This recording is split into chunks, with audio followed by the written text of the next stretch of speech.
Montesquieu, dans l'Esprit des lois, livre 11, chapitre 6, a dit, dans une société, il y a 3 pouvoirs.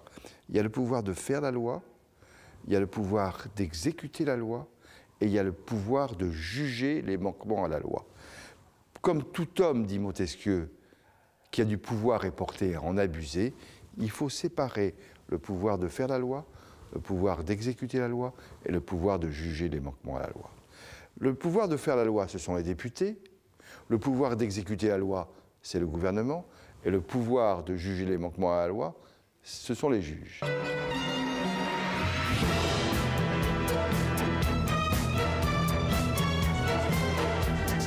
Ich bin ein Berliner.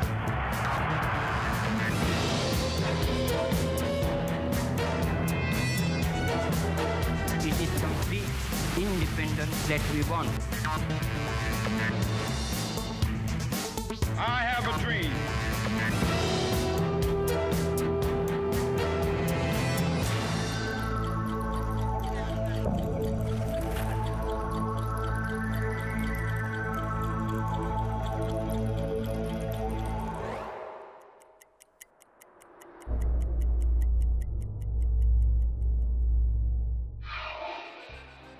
À la fin de la Seconde Guerre mondiale, en 1945, c'est le général de Gaulle, résistant de la première heure, auréolé de la gloire de la reconquête du pays, qui gouverne la France. Le 13 octobre 1946, la nouvelle constitution est acceptée par référendum à une très courte majorité. La 4e République vient de naître. Les élections législatives du 10 novembre suivant voient une chambre composée de 618 députés, dont 183 sont communistes et apparentés, soit presque 30% des sièges. Porté par la vague patriotique, le Parti communiste français recueille les fruits de sa longue lutte dans la résistance et devient ainsi le premier groupe parlementaire à l'Assemblée nationale. Gouverner la France devient alors compliqué, car les voix sont réparties assez équitablement dans 3 grands partis, de telle façon qu'à gauche comme à droite, il est quasi impossible de trouver une majorité, même en s'alliant à un autre grand parti. L'Assemblée nationale est élue par le peuple au suffrage universel. Le peuple élit aussi de façon indirecte le Conseil de la République. Ces 2 assemblées élisent le président de la République qui désigne son gouvernement. Il y avait les démocrates chrétiens, le MRP, il y avait le Parti communiste et il y avait le Parti socialiste. Ces 3 grands partis, mais à eux seuls, ils ne faisaient pas la majorité absolue.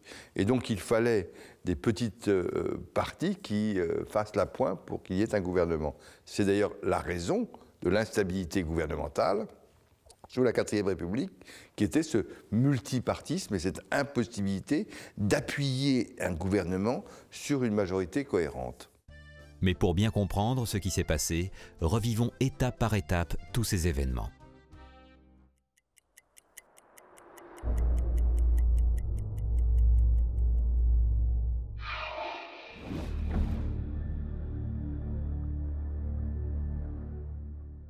Les années d'après-guerre sont marquées par les conséquences de la Seconde Guerre mondiale. Le 26 décembre 1945, le franc est dévalué de près de 66%, notamment par rapport au dollar et à la livre sterling. Cette modification de la parité du franc par rapport aux principales devises étrangères est due au bouleversement de l'économie française pendant la guerre. Le 28 décembre 1945, le gouvernement est obligé de rétablir les cartes de pain, réglementant la quantité de pain pouvant être achetée par les Français. Cette mesure fait suite à une brusque augmentation de la consommation de pain, à laquelle les importations de blé n'ont pas fait face. Pendant encore plusieurs années, la situation reste difficile. Les produits pétroliers et les denrées de première nécessité restent contingentés. La situation des pays européens est telle que le plan Marshall est lancé le 5 juin 1947 afin de financer la relance des économies, principalement en Europe de l'Ouest. L'industrie française se reconstruit peu à peu, mais les problèmes en France ne sont pas seulement économiques.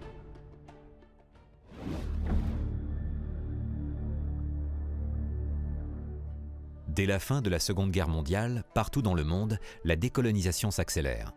En 1945, avec Ho Chi Minh, le nationalisme vietnamien relève la tête. Après plusieurs mois de négociations manquées, l'insurrection éclate à Hanoï le 20 décembre 1946 et enflamme tout le pays. La guerre d'Indochine commence. Elle va durer presque 7 ans. Après 53 jours de combats acharnés, et malgré une résistance héroïque, le camp retranché de Dien Bien Phu tombe le 7 mai 1954. Les soldats français assiégés déposent les armes et partent en captivité. C'est la fin des espoirs français en Indochine. C'est aussi la première défaite coloniale d'une grande puissance européenne. La raison et la paix l'ont emporté. Le 21 juillet 1954, le nouveau président du Conseil, Pierre Mendès France, signe les accords de Genève, mettant fin définitivement à la guerre d'Indochine et laisse face à face les deux Vietnams, communiste au nord et libéral au sud. Mais la 4e République n'en a pas fini avec la décolonisation.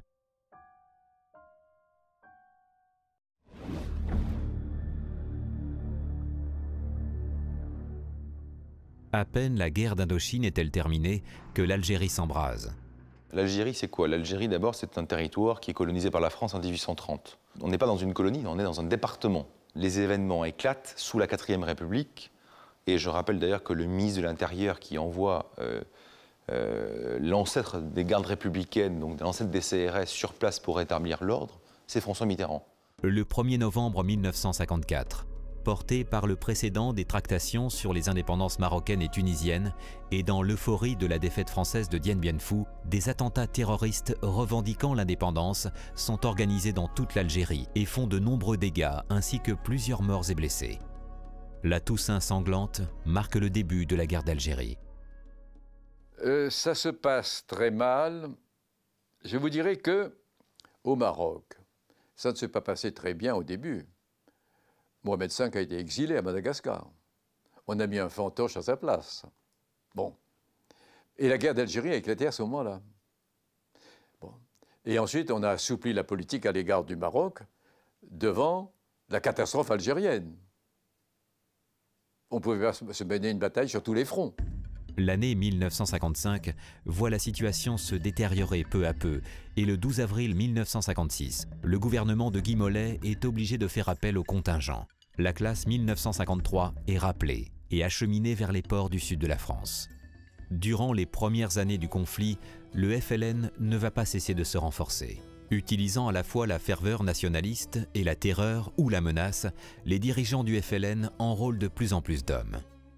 Le 31 janvier 1957, suite à un mot d'ordre de grève générale à Alger lancé par le FLN et à la recrudescence des attentats lancés depuis la Casbah, le ministre résident et gouverneur général Lacoste confie au général Massu et à la 10e division parachutiste la pacification de la capitale. La bataille d'Alger est commencée. Elle est gagnée dans les mois suivants. Et la capitale retrouve le calme, mais déclenche en métropole une vive polémique contre la torture et les méthodes expéditives des paras de Massu, pour qui la fin justifie les moyens.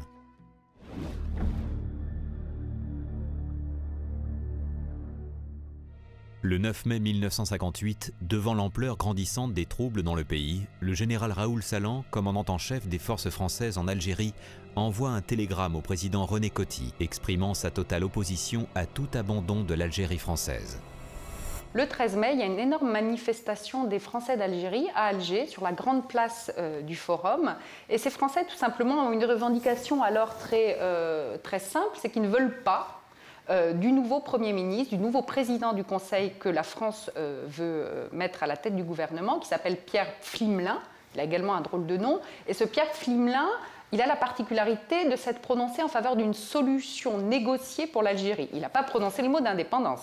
Il a juste dit solution négociée. Mais ça sous-entend que l'on pourrait mettre un terme à la guerre en Algérie en trouvant une solution qui plaise aux indépendantistes, c'est-à-dire à terme l'indépendance. Ça, tous les Français, la communauté française d'Algérie qui vit là depuis des générations, qui aime ce pays, qui est attaché, ne peut pas le supporter. Donc, cette manifestation a lieu et cette manifestation déborde. C'est-à-dire que finalement, on en arrive à prendre de force le bâtiment du gouvernement général, c'est-à-dire le bâtiment où se trouvent les services qui représentent la France en Algérie. Et donc, on a une insurrection qui se met en place en Algérie, face à laquelle le gouvernement français ne sait pas trop quoi faire. Informé de la nouvelle, le gouvernement à Paris, totalement affolé, donne les pleins pouvoirs civils et militaires sur place au général Salan. Devant le manque d'enthousiasme suite à sa nomination, celui-ci délègue alors la conduite de la crise au très populaire général Massu, favorable aux thèses de l'Algérie française. Nous célébrons aujourd'hui un acte significatif qui est la désignation du Comité de salut public de l'Algérie et du Sahara.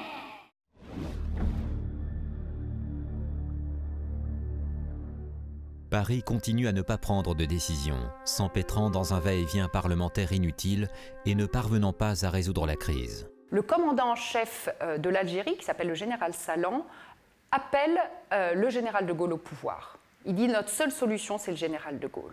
Alors voilà, là c'est la rencontre entre un contexte compliqué, douloureux, et le général de Gaulle, qui pour l'instant a joué une carte tout à fait habile, c'est qu'il s'est mêlé de rien. Il n'a rien fait connaître de son opinion, il est parfaitement au courant que depuis des mois et des mois, certaines personnes à Alger font tout pour essayer de le propulser au pouvoir. Il y a même des rumeurs qui disent qu'un vrai putsch militaire est prêt à foncer sur Paris depuis Alger pour porter de Gaulle au pouvoir. Le 15 mai, comme son nom est cité, il doit se prononcer. Et il se prononce et il dit qu'il est prêt à assumer les pouvoirs de la République s'il le faut.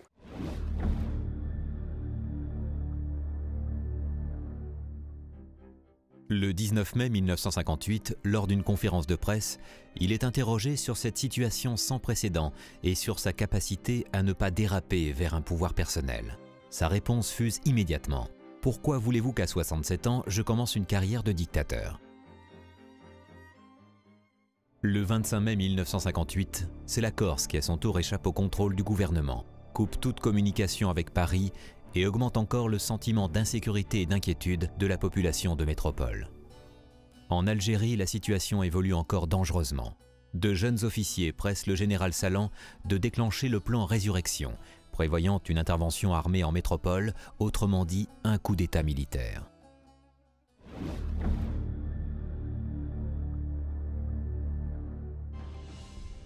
Le 27 mai 1958, De Gaulle publie un communiqué dans lequel il dit « J'attends des forces terrestres, navales et aériennes présentes en Algérie qu'elles demeurent exemplaires sous les ordres de leur chef. » En 1958, la 4e République était à bout de force et le président de la République de l'époque, René Coty, constatait lui-même qu'il ne trouvait plus dans les hommes politiques de la majorité à l'Assemblée nationale des personnalités capables de devenir président du Conseil, selon les termes de l'époque, de rassembler une majorité, de gouverner efficacement, d'autant qu'il y avait la guerre d'Algérie qui minait complètement la politique française de l'époque. Le même jour, les ministres modérés du gouvernement démissionnent et entraînent avec eux la chute du cabinet Pflimlin. L'intervention du général semble maintenant être le dernier recours possible. Le 28 mai 1958, plus de 100 000 personnes défilent dans une grande manifestation à Paris sous la bannière du Comité d'action et de défense républicaine. Parmi ses opposants hostiles à une prise de pouvoir par le général se trouvent des hommes comme Pierre Mendès France, François Mitterrand et Jacques Delors.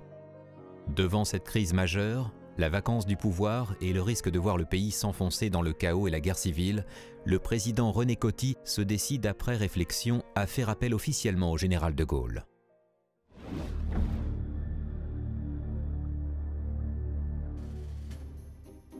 Le 31 mai 1958, De Gaulle est reçu par le président René Coty, qui lui demande de former un gouvernement pour sortir de la crise. Après avoir consulté les présidents des deux assemblées et les principaux chefs de parti, à l'exception notable des communistes, il donne enfin son accord pour prendre en main le sort du pays.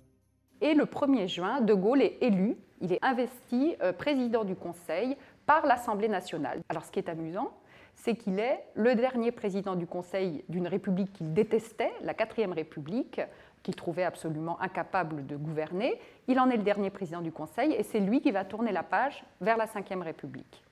Conscient des erreurs passées et désireux d'y remédier, De Gaulle, dès le 3 juin 1958, fait voter une loi par 350 voix contre 161, autorisant une révision constitutionnelle et demande donc au gouvernement de travailler au texte d'une nouvelle constitution.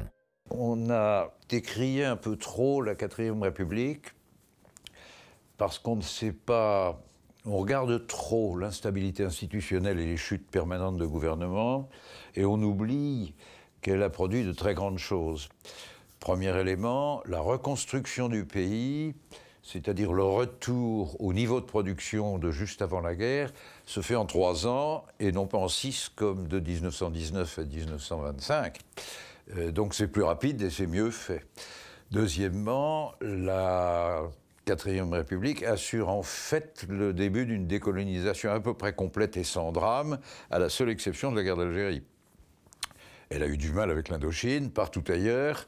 Une grande loi de M. Gaston Defferre de 1956 permet l'arrivée à l'autonomie très large de la plupart de nos anciennes colonies, et ça va se traduire par des indépendances qui seront reconnues et acceptées au début de la 5e République. C'est une affaire énorme.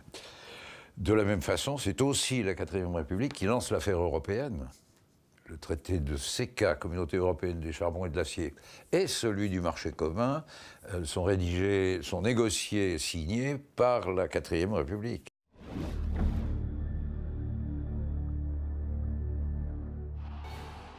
Dès son entrée en fonction, De Gaulle s'emploie à ramener le calme et à désamorcer la crise, tant en métropole qu'en Algérie. Du 4 au 7 juin 1958, il part en Algérie et y reçoit un accueil triomphal.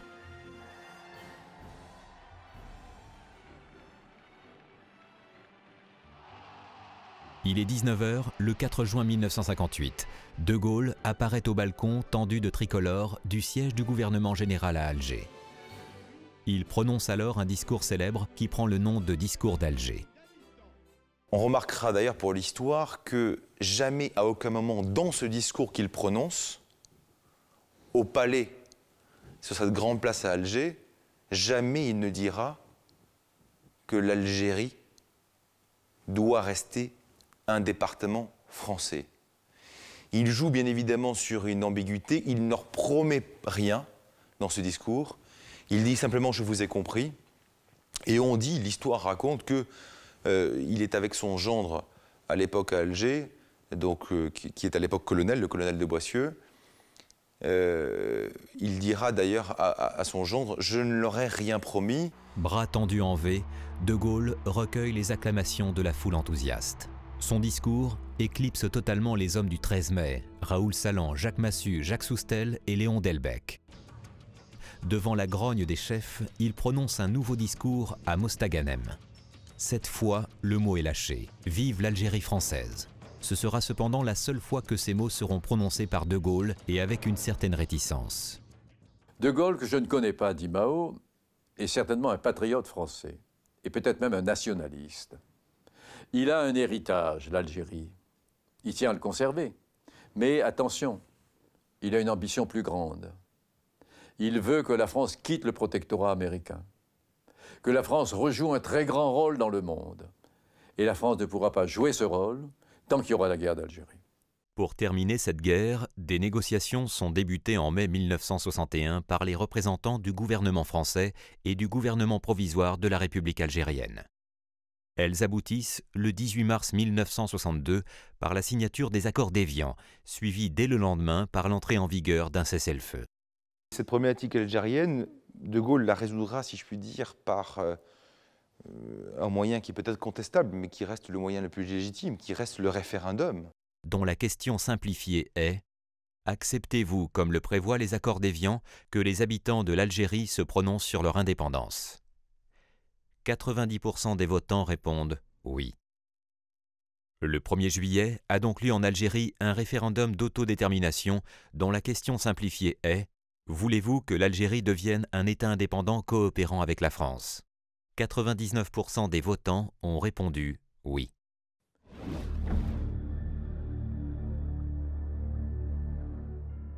Le 16 juin 1946, lors d'un discours à Bayeux, il condamne fermement le régime des partis et prononce un violent réquisitoire contre les institutions de la 4e République. Il insiste plus particulièrement sur le rôle du président. Le discours de Bayeux est pour beaucoup le véritable acte fondateur de la 5e République. Toutes les idées évoquées lors de ce discours sont reprises, analysées et développées dans la future Constitution. Il charge pour cela un homme de faire le principal travail de rédaction. Cet homme, c'est Michel Debré, qui est nommé garde des Sceaux, c'est-à-dire ministre de la Justice. De Gaulle, comme il a fait son discours de Bayeux en 1946, avait déjà en gros écrit la Constitution dans sa tête.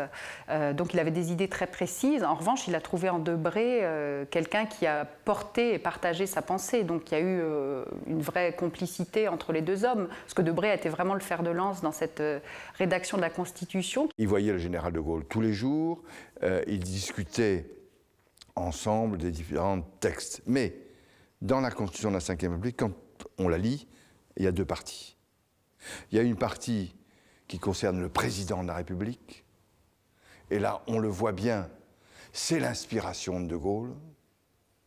C'est lui qui a voulu, par souvenir de l'histoire, que ce soit un président qui ait une légitimité, une autorité, et que ce président puisse, s'il y avait un drame national, assumer, article 16, tous les pouvoirs de l'État.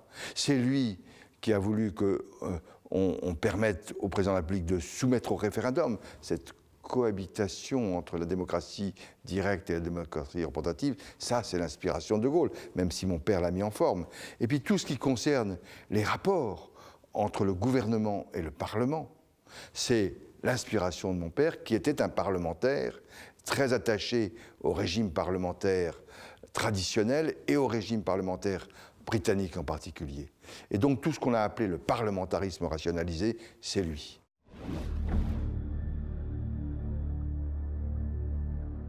Ils avaient, encore une fois, des idées claires sur les dysfonctionnements de la quatrième et des idées claires sur ce qu'ils voulaient pour la France, restauration de l'autorité de l'État. Ça s'est écrit en 2 mois, même pas, pendant l'été 58, et par un tout petit groupe de personnes. Parmi ces hommes, on peut citer notamment Guy Mollet, Pierre Pfilmelin, Louis Jacquinot, Félix Houphouët-Boigny, Antoine Pinet et Georges Pompidou. Fidèle à la pensée du général, désirant un État légitime doté d'un régime présidentiel fort, Michel Debré va imprimer sa marque dans la rédaction du texte. Il réorganise les rapports entre le président et le Parlement et s'attache à rationaliser l'organisation du travail parlementaire. Le 29 juillet 1958, le projet est soumis au comité consultatif constitutionnel présidé par Paul Reynaud. Il est ensuite soumis à l'Assemblée générale du Conseil d'État pour approbation. Le Conseil d'État donne à son tour son accord. Le 4 septembre 1958, le Conseil des ministres adopte en dernière lecture le texte définitif. Élu au suffrage indirect par les députés, les sénateurs, les conseillers généraux et les représentants des conseils municipaux, le président de la République choisit et nomme le Premier ministre, contrairement à un régime parlementaire classique où le Premier ministre est nommé par l'Assemblée. Le Sénat, quant à lui, est élu de façon indirecte par les députés, conseillers régionaux, généraux et municipaux. Le président peut dissoudre l'Assemblée nationale, qui est également élue au suffrage universel direct, mais selon un mode de scrutin majoritaire. Ceci permet de dégager des majorités parlementaires stables. Les partis politiques n'appartenant ni à la gauche ni à la droite ne peuvent quant à eux très peu interférer dans la vie politique du pays. Reste maintenant à soumettre la future Constitution au verdict populaire des urnes par une consultation par référendum.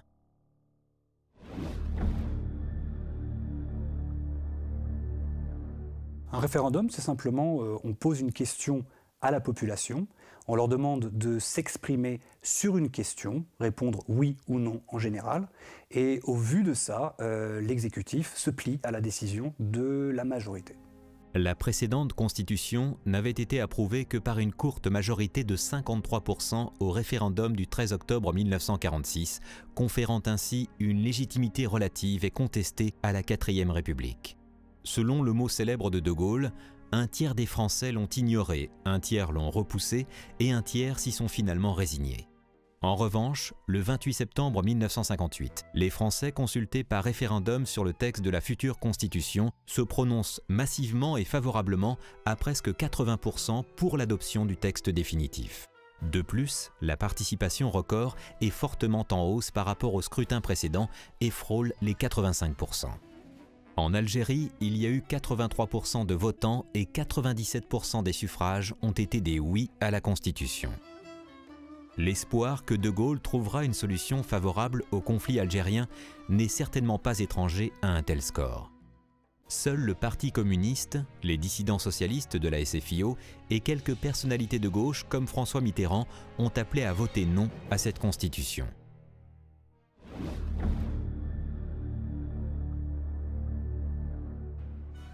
La Constitution étant enfin acceptée par le peuple français, elle est promulguée le 4 octobre 1958 et son texte définitif est publié dans le journal officiel du lendemain, le 5 octobre. Elle entre en vigueur immédiatement. Elle comprend, après le préambule et le rappel de la Déclaration des droits de l'homme de 1789, 94 articles regroupés en 16 titres principaux. René Coty reste président de la République par intérim et De Gaulle président du Conseil en attendant les résultats des futures élections. Le 13 novembre 1958, le nouveau parti gaulliste, l'UNR, ou Union pour la Nouvelle République, créé le 1er octobre 1958, remporte une grande victoire aux élections législatives. De son côté, le Parti communiste français accuse une perte de près de 30% de son électorat. Alors, il y a deux étapes dans la manière dont est élu le président de la République. Au début de la Ve République, il est prévu que le président de la République soit élu par un certain nombre de notables, un rassemblement d'élus locaux, de représentants des grands corps de l'État, etc. Ça marche donc pour l'élection de 58, puisqu'en décembre 58, De Gaulle est élu président de la République de cette façon-là, avec 80% des voix de ce collège. Et puis, on sent bien que ça ne plaît pas vraiment à De Gaulle. Le 8 janvier 1959, à l'Élysée, en présence de Jacques Chaban-Delmas, président de l'Assemblée nationale, de Gaston Monnerville, président du Sénat, de Guy Mollet, secrétaire général du Parti socialiste SFIO, des corps constitués et des représentants du corps diplomatique, René Coty, dernier président de la 4e République, passe les pouvoirs à Charles de Gaulle, premier président élu de la 5e République. La 5e République est née. Elle dure encore aujourd'hui et vient de fêter ses 50 ans. Malgré plusieurs crises graves, elle offre l'exemple d'une stabilité et d'une modernité encore sans précédent. À tout ce qu'il y a d'imposant et d'émouvant dans cette cérémonie, je suis profondément sensible.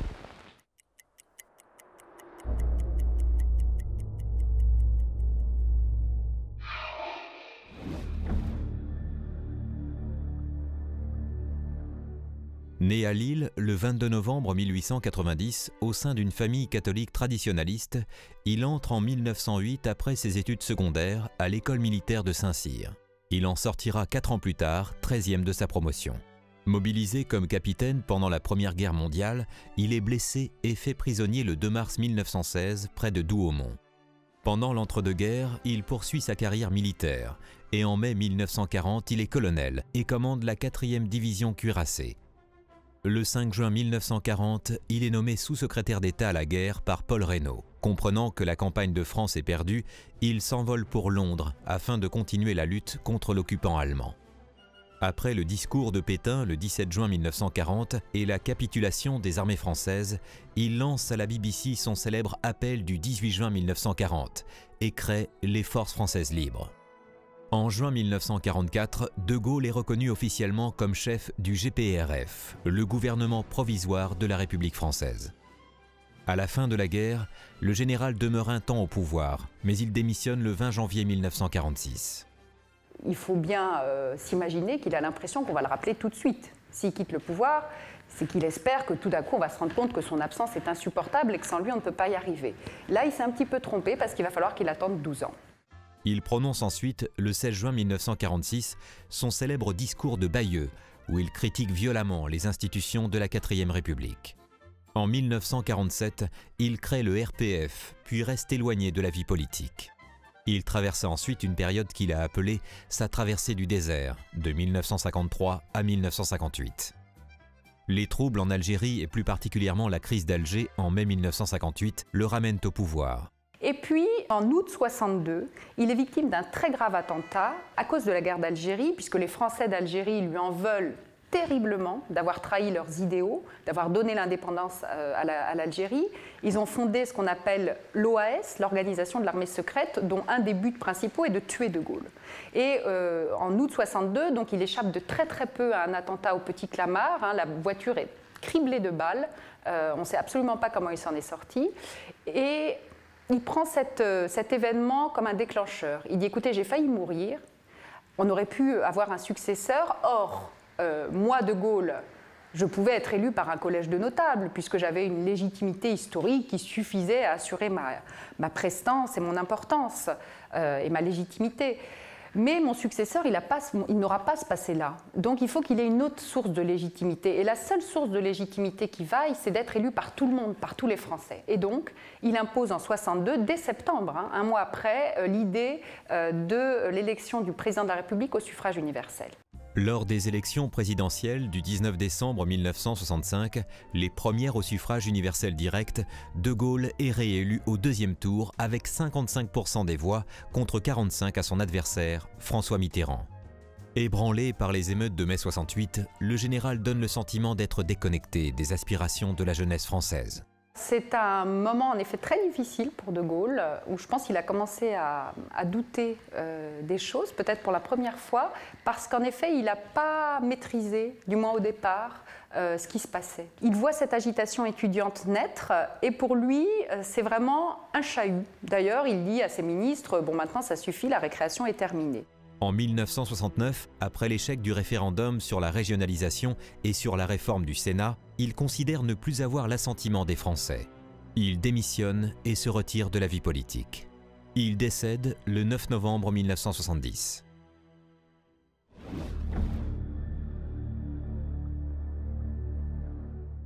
Né à Paris le 15 janvier 1912, Michel Debré, après des études secondaires brillantes au lycée Louis-le-Grand, obtient son diplôme de sciences politiques, puis devient docteur en droit à l'Université de Paris.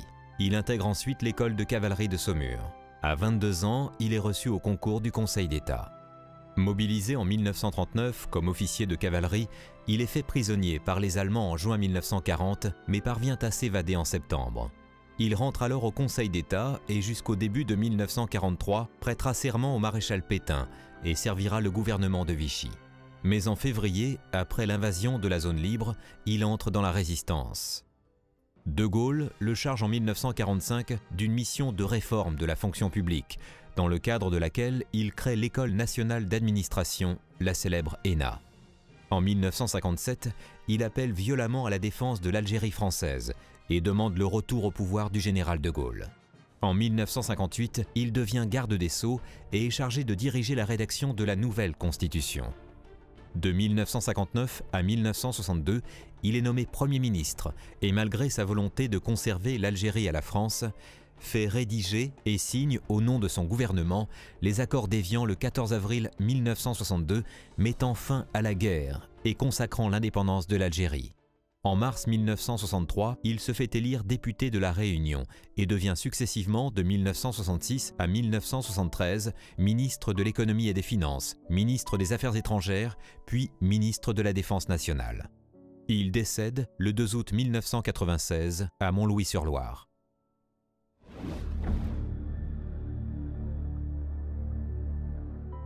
François Mitterrand est né à Jarnac le 26 octobre 1916.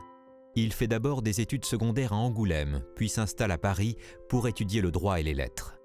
Mobilisé en 1939, il est fait prisonnier par les Allemands et envoyé en Allemagne en 1940, où il reste 18 mois dans des stalags. Il décide de s'évader et regagne la France, où il travaille pour l'État. Fonctionnaire sous contrat, il travaille pour le gouvernement de Vichy, où il est nommé en 1942 au commissariat au reclassement des prisonniers de guerre. Il est décoré un an après de l'ordre de la Francisque, médaille attribuée par l'État français en tant que marque spéciale d'estime du maréchal Pétain. Cette décoration lui sera beaucoup reprochée lors de sa carrière politique et fut sujette à de nombreuses polémiques. Puis il rejoint la Résistance et entre dans la clandestinité sous le pseudonyme de Morland. En 1946, il entre en politique et se fait élire député de la Nièvre. Sa carrière politique suit alors une ascension vertigineuse.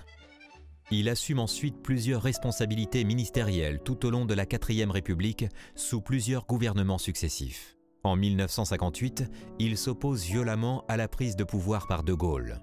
En 1964, il rédige le coup d'État permanent, un pamphlet contre le général et la Constitution de 1958. En 1965, candidat de la gauche aux élections présidentielles, il fait barrage au général de Gaulle, qui doit attendre le deuxième tour pour se faire élire par une courte majorité.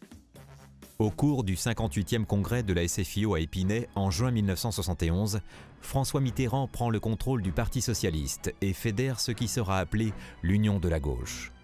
En 1974, lors des élections présidentielles, Valéry Giscard d'Estaing devance de peu François Mitterrand par 50,8% des voix contre 49,2% malgré le report des voix de gauche. Le 10 mai 1981, François Mitterrand se fait élire à la présidence sur la base d'un programme appelé les 110 propositions. Il devient le premier président de gauche de la Ve République. Il est facilement réélu en 1988 pour un second septennat. Malade, il se retire de la vie publique peu après la fin de son second mandat et meurt d'un cancer à Paris le 8 janvier 1996.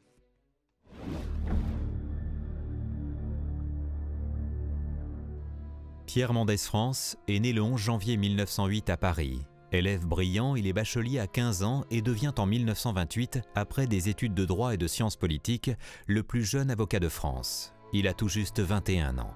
Sa carrière politique est fulgurante.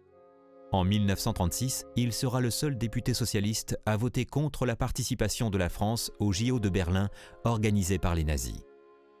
Il est mobilisé comme officier des forces aériennes au Moyen-Orient en 1939. Incarcéré par le régime de Vichy, il s'évade le 21 juin 1941 et rejoint les forces aériennes françaises libres à Londres. Il est ensuite chargé par le général de Gaulle de représenter la France lors de la conférence de Bretton Woods, destinée à mettre en place les relations économiques d'après-guerre entre les États. Nommé ministre de l'économie et des finances du gouvernement provisoire à partir de septembre 1944, il est en désaccord avec le général sur les mesures économiques à prendre pour redresser le pays. Il démissionne le 6 avril 1945. Pierre Mendès France était quelqu'un, un républicain, un démocrate, qui respectait le fait démocratique et qui respectait énormément De Gaulle. Lorsqu'il y a eu ces attentats contre De Gaulle, Pierre Mendès France a exprimé évidemment son soutien absolu au général. Il faut aussi dire que mon grand-père et De Gaulle ont toujours eu un respect mutuel extrêmement fort, notamment à travers ce qu'ils ont vécu durant la Seconde Guerre mondiale, où ils étaient quasiment des frères d'armes.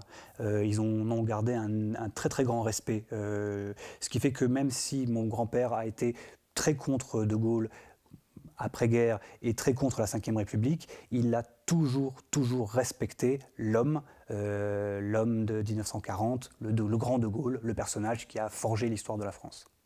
Pierre Mendès France était un homme qui avait été formé vraiment dans l'esprit de la République, au sens le plus fort du terme, qui avait déjà commencé sa carrière d'ailleurs sous la Troisième République, et qui avait été extrêmement courageux pendant la guerre, à tout point de vue, et qui était devenu très rapidement une des figures marquantes de la gauche française après la guerre, dans la Quatrième République. Réélu après-guerre, maire, puis député, puis conseiller général de l'Eure, il continue sa carrière politique en combattant à l'Assemblée la participation de la France à la guerre d'Indochine dès octobre 1950. Après un bref passage dans un ministère du gouvernement Guy Mollet début 1956, il reprend la direction du Parti radical, mais le quitte peu après, accusant le parti de pencher de plus en plus à droite. Il était conscient des faiblesses du régime de la Quatrième République et donc de l'instabilité ministérielle. Il était favorable à des réformes, à ce qu'on appelait à l'époque un parlementarisme rationalisé, mais il ne voulait pas aller jusqu'à un changement de régime et notamment pas jusqu'à un président de la République trop fort.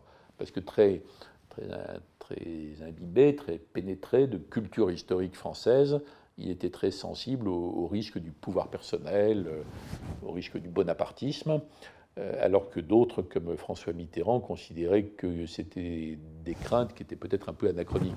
Lors des événements de mai 68, il apparaît comme un des recours possibles en cas d'effondrement du régime. Aux élections législatives suivantes, fin 68, il est battu sous l'étiquette PSU. Pierre Mendès France s'éloigne alors de la vie politique. Peu après la victoire de la gauche, il décède le 18 octobre 1982.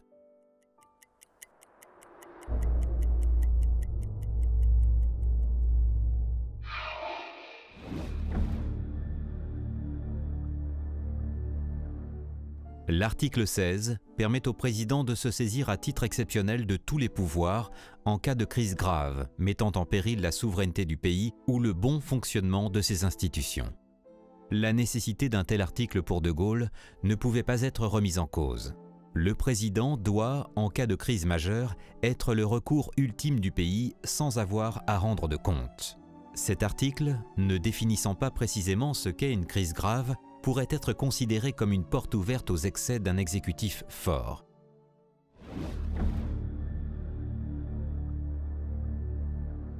Le pouvoir exécutif est lui aussi doté d'un outil permettant un travail législatif plus facile. L'article 49 prévoit que le gouvernement peut éviter, dans le processus de création législatif, les longues navettes entre les deux assemblées. Il le fait en engageant directement la responsabilité du gouvernement devant l'Assemblée. Si les députés décident de repousser le texte de loi proposé, il est prévu qu'une motion de censure puisse être déposée. Lorsque le gouvernement a un texte important, il dit aux parlementaires « Écoutez, vous faites des difficultés, eh bien je vais lier mon sort à ce texte. » Alors, ou vous déposez une motion de censure pour m'en renverser, et à ce moment-là, on discute la motion de censure, ou vous ne déposez pas de motion de censure, et à ce moment-là, le texte est considéré comme adopté sans discussion. Si cette motion est votée par les députés, le gouvernement doit alors remettre sa démission au président.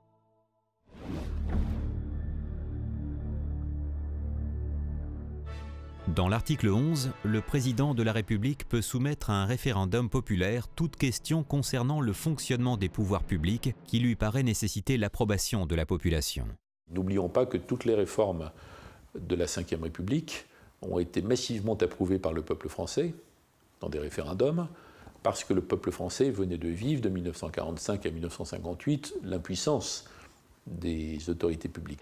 Néanmoins, les rédacteurs insistent bien sur le caractère exceptionnel d'une telle mesure, qui ne saurait être prise à la légère pour faire passer n'importe quelle disposition législative secondaire.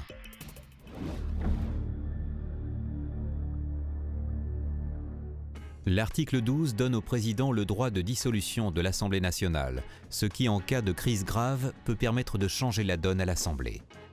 L'article 21, initié par Michel Debré, concerne l'incompatibilité d'un mandat parlementaire avec une fonction gouvernementale.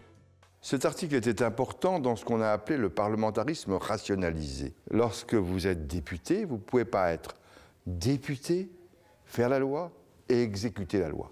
Donc si vous devenez ministre, eh bien cette fonction de ministre est incompatible avec la fonction de député. L'article 56 permet au président de nommer 3 des 9 membres du Conseil constitutionnel, ainsi que le président de ce même Conseil. Le Conseil constitutionnel n'est pas une troisième chambre. Le Conseil constitutionnel n'est pas là pour écrire la loi. Il est là pour dire au législateur, lorsqu'il fait une loi, attention, là vous ne respectez pas la Constitution. Là, vous ne respectez pas les grands principes des libertés publiques telles qu'elles sont héritées de la Déclaration des droits de l'homme et du citoyen de 1789.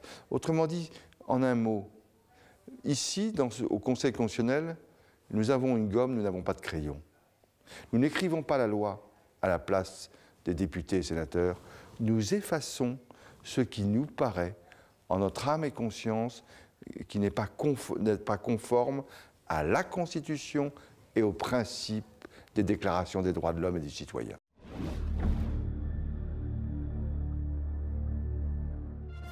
Voté le 6 novembre 1962, après avoir été soumis à un référendum populaire le 28 octobre 1962, le texte de loi recueille plus de 63% de oui. Là, on est passé effectivement à une étape supplémentaire en 62, quand le général de Gaulle a mis sur pied, disons, l'élection au suffrage universel du président. Ça, c'est un point crucial, extrêmement important, et qui a été très très critiqué, notamment par mon grand-père. Et il désapprouvait cette élection du chef de l'État au suffrage universel. C'est même la première contradiction forte qu'il y a eu entre lui et moi. Parce que moi, j'ai approuvé, j'étais pour. Mais maintenant, compte tenu de la dérive médiatique, compte tenu du fait que les critères de choix s'éloignent de plus en plus des problèmes de compétences et de capacité, parce que c'est des postes très lourds. Enfin, c'est une responsabilité extrêmement grave. Nous sommes embarrassés de problèmes de charisme, de beauté de l'image, de style et de critères qui relèvent du théâtre plutôt que de l'action politique. Et je commence à penser sérieusement que Pierre Mendès France n'avait pas tort. Ça a été un grand débat. Ça a été le grand débat de 1958. On l'a écarté pour d'autres raisons. On a écarté l'élection du président de la République au suffrage universel à cause de la citoyenneté française qui englobait tous les pays d'Afrique et de Madagascar.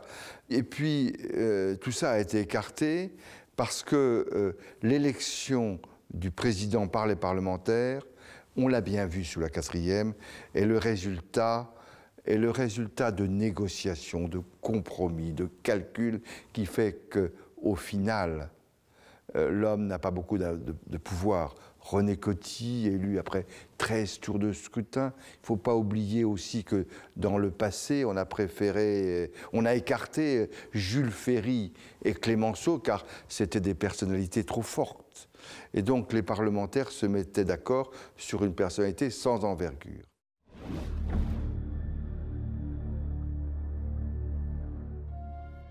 Les premières conséquences de cette nouvelle constitution apparaissent lors des élections législatives de novembre 1958. Les partis de droite, gaullistes et indépendants remportent 330 sièges de députés, s'assurant ainsi une confortable majorité de près de 60% à l'Assemblée et leur permettant de gouverner quasiment seuls. Le résultat est catastrophique pour les partis de gauche qui sont laminés, ne remportant que 143 sièges sur 552.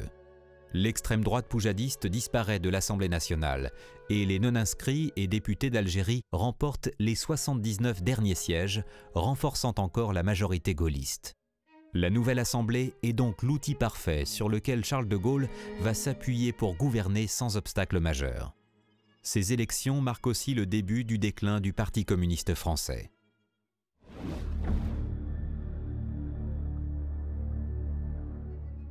En 200 ans, la France aura connu 5 républiques. La plus pérenne de toutes, la 5e, a su traverser les crises, tout en s'adaptant. Sa rédaction originale permet même la gestion du pays avec un président au pouvoir d'une sensibilité politique différente de celle de son Premier ministre, en cas d'alternance politique à l'Assemblée.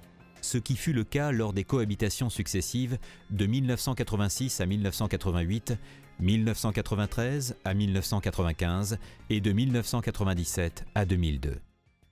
Je ne suis pas certain que c'était vraiment prévu, que la cohabitation, elle était envisagée juridiquement, mais elle n'était pas vraiment prévue, que je sache, par la Constitution. D'ailleurs, que les choses soient claires, la cohabitation était d'autant moins envisagée qu'il n'y a pas eu d'alternance pendant de nombreuses années. Il aura fallu attendre quand même les années 80 pour qu'on puisse avoir ne serait-ce qu'une alternance. La cohabitation, on l'aura un peu plus tard.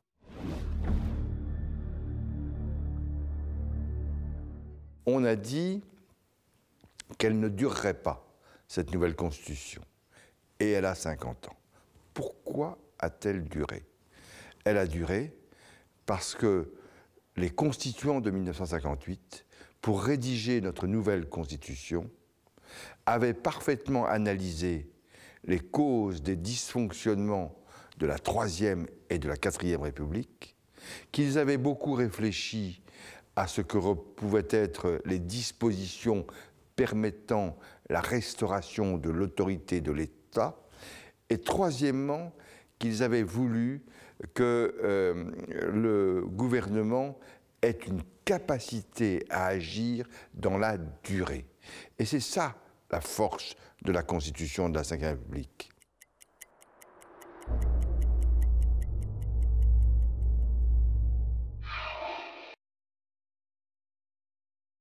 Peu après la fin de la Seconde Guerre mondiale, le 13 octobre 1946, une nouvelle constitution est acceptée par référendum à une très courte majorité. La 4e République est née. Porteuse des espoirs de l'après-guerre, elle est cependant une impasse politique. De plus, la fin des années 40 puis des années 50 sont des périodes difficiles pour la France. Le début de la guerre d'Algérie et la montée en puissance du FLN conduisent le pays au bord de la guerre civile lors du soulèvement d'Alger en mai 1958. Devant un pouvoir politique centralisé en métropole impuissant et moribond, militaires et partisans de l'Algérie française se tournent vers le général de Gaulle. Le 15 mai 1958, celui-ci déclare « Je suis prêt à assumer le gouvernement de la République ». Le président René Coty fait alors enfin officiellement appel à lui, et le 1er juin 1958, de Gaulle est nommé président du Conseil et investi par les assemblées des pleins pouvoirs. Dès le 3 juin, il fait voter une loi autorisant une révision constitutionnelle. Le discours de Bayeux du 16 juin 1946 constitue pour beaucoup le véritable acte fondateur de la Ve République. Toutes les idées contenues dans ce discours sont reprises et développées afin d'élaborer la Constitution. Le général en confie la rédaction à Michel Debré. Le 28 septembre 1958, les Français consultés par référendum sur le texte de la future Constitution sont près de 80% à se prononcer en faveur de l'adoption du texte définitif. Il est promulgué le 4 octobre 1958 et publié au journal officiel dès le lendemain. La Constitution entre en vigueur immédiatement. Elle comprend, après le préambule et le rappel de la Déclaration des droits de l'homme de 1789, 94 articles, regroupés en 16 titres principaux. Le 8 janvier 1959, à l'Élysée, René Coty, dernier président de la 4e République, passe les pouvoirs à Charles de Gaulle, premier président élu de la toute nouvelle 5e République. La nouvelle Constitution comporte plusieurs articles inédits et novateurs. Le référendum populaire, le droit pour le président de dissoudre l'Assemblée nationale, l'article 16 qui lui permet de se saisir à titre exceptionnel de tous les pouvoirs en cas de crise grave, ou encore l'incompatibilité d'un mandat parlementaire avec une fonction gouvernementale. Elle prévoit même la cohabitation entre un président et un premier ministre de sensibilités politiques différentes, ce qui fut le cas en 1986, 1993 et 1997. La naissance de la Ve République en 1958 est l'un des actes majeurs de la vie politique française du XXe siècle. La Constitution rédigée pour l'occasion est un modèle de modernité, de souplesse et d'originalité, qui est encore en vigueur de nos jours. La Ve République est née. Elle dure encore aujourd'hui et vient de fêter ses 50 ans. Malgré plusieurs crises graves, elle offre l'exemple d'une stabilité et d'une modernité encore sans précédent. À ce titre, les pères fondateurs de la Ve République, Charles de Gaulle et Michel Debré, comptent parmi les grands hommes de la nation.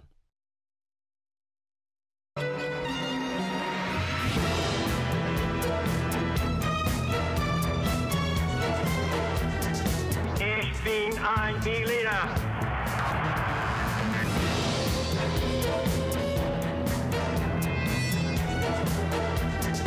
Power that pervades everything. I have a dream.